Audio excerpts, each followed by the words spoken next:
Hi you guys, this is Rachel Kirkland here, the Modern Shaman. Thanks for being with me for another YouTube Q&A video of the week. If you're new to the channel, I am glad you're here, first and foremost. And I would love for you to visit my website, themodernshaman.net. There's a lot of stuff going down on the website, a lot of big things coming, so visit there if you haven't already. Okay, so here's the question of this week. It says, "Hi Rachel, congrats on your new business program. I have been looking for something like that. I was hoping you could clarify me actually something around my own business practice. I am a Reiki practitioner and have clients and have been doing this on the side for a while, but I feel like I'm stagnant, like I'm not growing personally and I'm getting burned out of it. Any advice for how to keep my business inspired?" Yeah, this is perfect. It's perfect. First of all, let me just say, that was exactly what I just mentioned a minute ago when I said big things are coming. I just made an announcement maybe a week ago that my pilot program, I was running a pilot program for a while during COVID and everything was kind of hush-hush under wraps, but I have been working on a business program for spiritual entrepreneurs. It was just kind of a natural outpouring of working with clients that went through and got very, very serious about their spiritual gifts. They found a lot of confidence in the practice activities, in a lot of the workshops that I was teaching and those online teaching modules and my platform and program. And so they were wanting to make it a formal offering to the world, wanting to make a business or something sustainable out of their spiritual gifts or their healing abilities. So the pilot program that I just worked through came from that. And then after I kind of worked all the kinks out with my guinea pigs, that formal launch and offering is coming out on August 1st. So that's what they're referring to. And I'm really excited to offer it and just like have it available to so many people that are really ready to change the world by just being themselves. There's nothing that I love more than empowering somebody on their own personal path. Than, first of all, just saying to them, look at how amazing you are. Look at how gifted you are. And then strengthening through technique and skill and personal dedication through all of those courses that I teach or mentoring, and getting them to a place where they're just thriving so much and feel so good about it that they're like, I'm ready to bring this out. There's no hiding anymore. And in fact, it's something that my soul really feels purpose to do. So I love it. And then I love just watching them succeed at life, feeling there's just nothing better than that, than feeling like you get to be yourself for a living and that the universe sustains you and your family and your loved ones on that energetic trade of being in service to others and then having received a sense of business structure and support for your own life from it. I think it's just such a beautiful balance in energy. So anyways, that's coming up, and there'll be more info and stuff like that kind of rolling out before August. But your question, it's funny, you're already a practitioner, you're already doing the work, which a lot of people in the pilot program, when I did that business pilot program during COVID, a lot of people were. And so they went through the program as kind of a refresh or rebranding or relaunch or opening up a storefront or, adding a new aspect to their business. So that's kind of the first piece of advice that I would give you is your spiritual business. This is always like trippy for people in their head when they are using their sense of soul and their intuition and really their person and their own gifts as a spiritual living in a physical experience.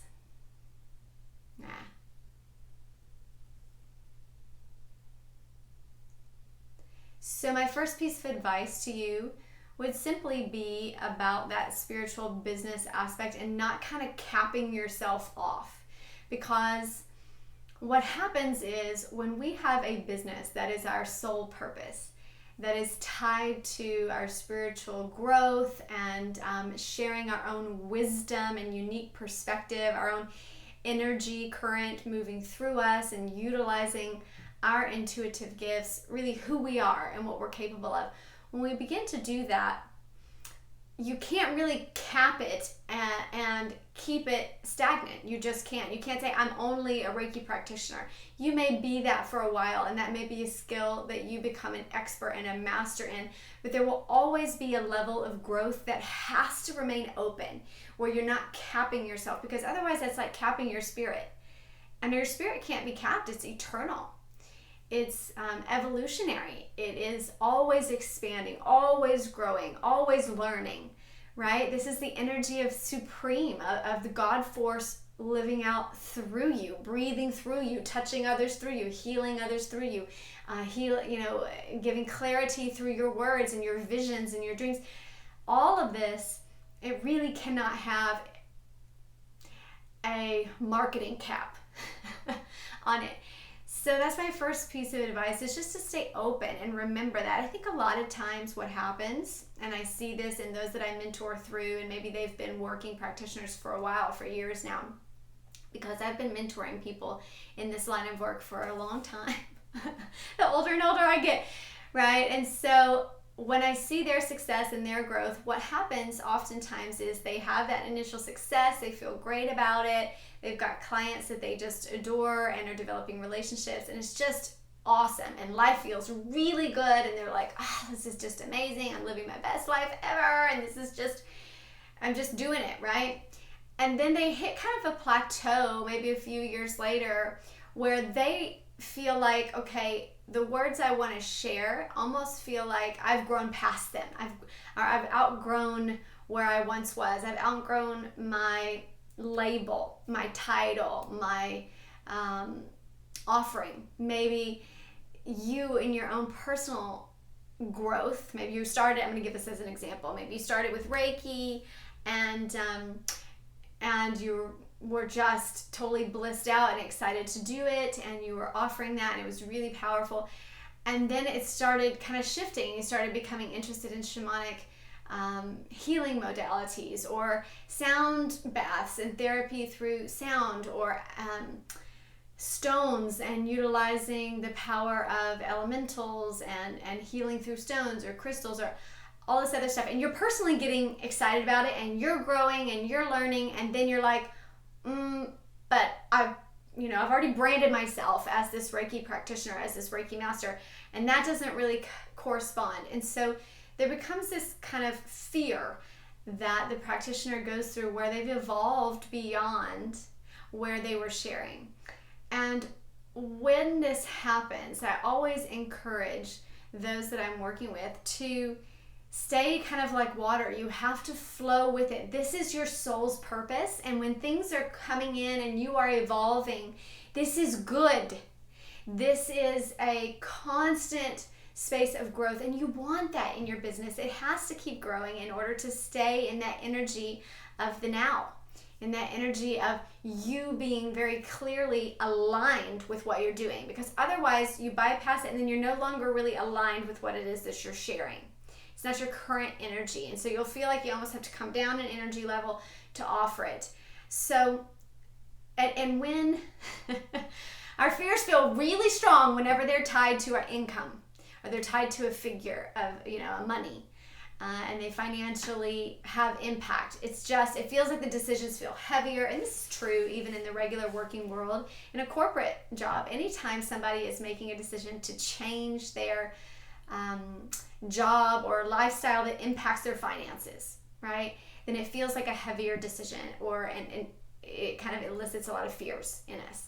Of like, oh, I don't know if I want to bring in this new offering. It won't resonate with the people that already resonate with me. It may not. It may resonate with new people that Spirit's trying to bring into your world that love dragons, and maybe you want to be the Dragon King or something, and you've never done that. You've always been just Reiki energy or whatever.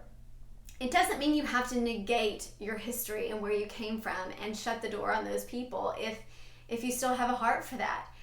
But it may look very different as you continue to ebb and flow. And really, this is just great advice for all of life, to be like water. I think Bruce Lee said that somewhere. But I love that elemental flow of like, if we can just be open and flexible to what spirit is already bringing in and the evolution that's already happening in us, then we will have much more peace and harmony with the actions that we're doing. And people will feel it. It will translate in the power of your sessions, in the power of your business, that it feels relevant. And there's always something that feels like the energy is in the now. And people will connect with that, with the heart of what you're offering. So my second piece of advice kind of piggybacks on this. This is my piggyback. Maybe it's a jump, a leapfrog. But from that starting point, it flows naturally into the next statement, which is always be transparent and completely honest with your clientele. That sounds like it should be simple, but especially in the spiritual world, right? Not just even in the spiritual world, but especially in the world of spiritual entrepreneurs and personal offerings of the soul. Like when you are living out a life purpose that feels like this is me and I'm offering it as a service to humanity, to be of use in some way, to keep healing others and moving the higher dimensional frequencies into this earth. When you have that heart desire, you would think it would equal to transparency and honesty, but it often doesn't. People often have a lot of contradictory or frictional energy with this, and they struggle with this. I talk about this in my course as well. But because it is energy work, because it is work in the non-physical, we as spiritual practitioners and entrepreneurs have to be completely aligned with our level of transparency, because especially energy worker like Reiki, they're going to feel it. You are literally transferring, even when you're just a conduit and you're using your body to move the energy of the angels or of the earth or of divine angelic energy or divine soul light, whatever it is that you're using to bring the light in. They're still moving it through your form, moving it through your cognition. If you're sharing as a psychic seer or something, that you're working one-on-one with people as a practitioner and helping become that conduit, it still utilizes your energy, your field, your intelligence, your words, your heart space. It's multidimensional, so it works in harmony. And when that happens, if you are not, like I said earlier, in a level of transparency or harmony with what you're doing, your clients will feel it. And that's when it feels uninspired, and that's when the energy feels dull, and that's when you're bringing the energy in, but then it will drain you because you don't feel like you're in alignment with it. And so there's this coarse kind of noise coming through all the time that you're having to block out and get recentered. So my second piece of advice, again, is to be transparent and honest in all that you do. So saying to your clients, I have been so inspired lately by the dragons, or I have been so inspired lately to connect with cosmic beings, or I have been so inspired lately with crystals and stones and integrating those into my life that I'm going to bring that in as a secondary option in my business. And I would love to use the stones on you, or how open are you to that? Or I would love to bridge and use those skills in harmony with what I'm doing. Staying transparent, even if you say, this is the first time I've ever done this, but I would love to, I'm feeling so inspired by it, and the energy's been so strong around it, to integrate that in and to always be honest and transparent with your clientele of your sense of growth. That is also helpful on the other side. Never forget, this is an experience for them. This is very real. And so when you come in with like half of yourself or sectioning off part of yourself, and I don't mean, like, obviously you don't want to bring in your negative stuff. You don't want to bring in your issues, and you want a sense of clarity to you. But I'm talking about the stuff that inspires you, that is infused with spirit energy. That's the stuff that, heck yeah, you want to bring that in. Heck yeah, you want to talk about that and let your clients know that this has been really powerful in your life, and that energy of power is something you would like to include in it. And you'll know intuitively where there's an open space for that and where there's not, but you just never want to feel like you cannot be yourself in your openness and transparency with the healing modalities. Allow yourself that. That will also give you personal peace, that you have been upfront and honest. And if someone is not comfortable with it, then they can go. And that level of transparency is also very pure and very kind-hearted to say, this is where I'm at now. Instead of pretending to be where you once were and then finding that you don't resonate with your clients anymore. You see the difference? Okay. The third point, I'm trying to break it in 1, 2, 3, but I have to keep coming back to your question and advice. I think, and I've said this before, but anytime you want your business to be inspired and you are the primary source of that business, meaning like it's your business and you're doing this as an entrepreneur, as someone who runs the whole thing and does the action of the service in the service industry, I would say you need to be inspired.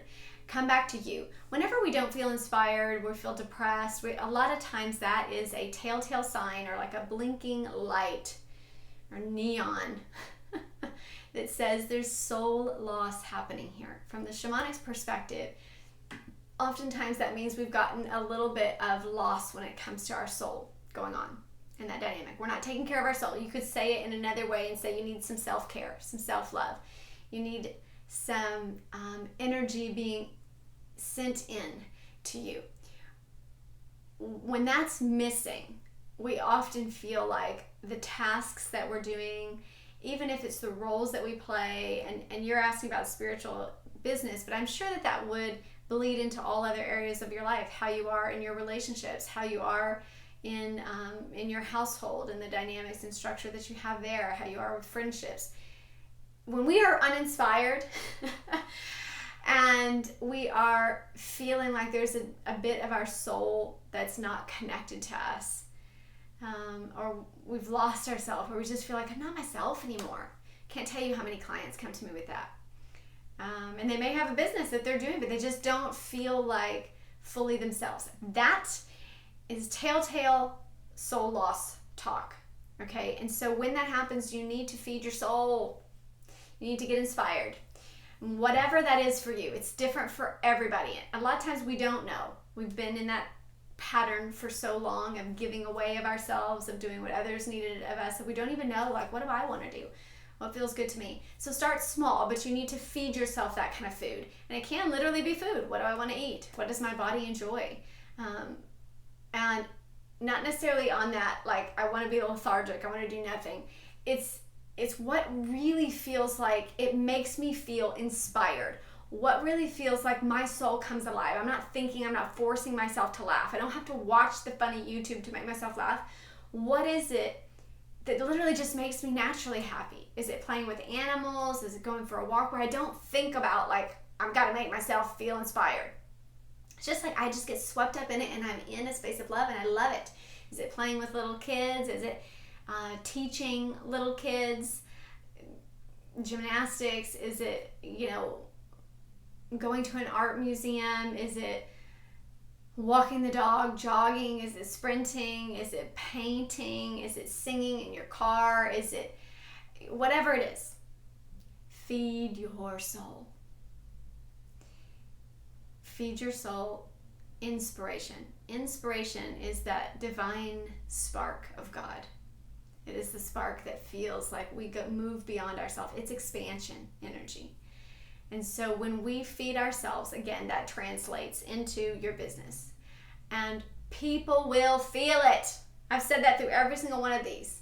It's a service. You're offering your sense of self there. So that's beautiful in how you can bring your full totality of joy into your business because you are feeling an overflow. And that's just how abundance works. It's not like I'm going to give because I have. It just flows. It's just pouring out from you because your cup runneth over, right? And that's how it is. When we're just happy and enjoy, it just bubbles into everything that you touch. So that's my last piece of advice, is to feed your soul. Do something that inspires you and keep it up. You'll have to keep that up. And sometimes it's finding new ways of things and being a little bit more adventurous in order to expand ways that truly make you feel inspired. So I hope that's helpful to you. I'm excited for where you are, and I have no doubt that as you continue to grow, that you'll continue to bless and heal others. And thank you for being on your journey and your path, and for serving humanity with your own sense of abilities for why you're here. You have no idea how much that is a gift to others. Even if they don't say it like that, is literally changing the world, changing humanity. And you're doing it. Bravo you. And bravo all of you that are stepping into it, that are in resonance with them. That's what the world needs, those that are listening to their own soul's calling and standing in it. So I'm proud of you for doing that. Keep on keeping on. Keep on growing and blooming and being your beautiful you. All right. Bye, you guys.